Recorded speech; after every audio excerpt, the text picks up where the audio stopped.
Hello everyone, it's Malu.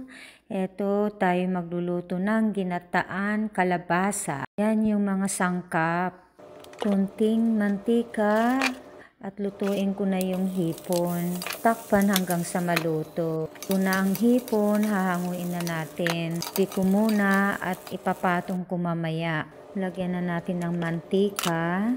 Isa na natin yung luya at saka bawang. Ilalagay na rin natin yung sibuyas. Halo-haluin. Then ilagay yung kamatis.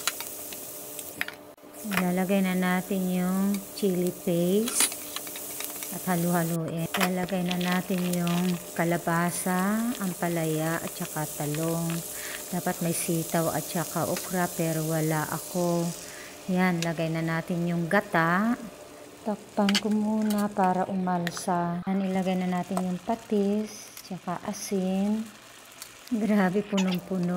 Pag medyo luto na, ilalagay ko na yung hipon kasi ayaw kong ma-overcook yung hipon dahil mahirap siyang balatan.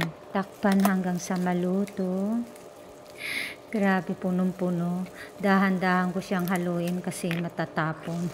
Ayan, luto na itong aking ginataan. Thank you for watching.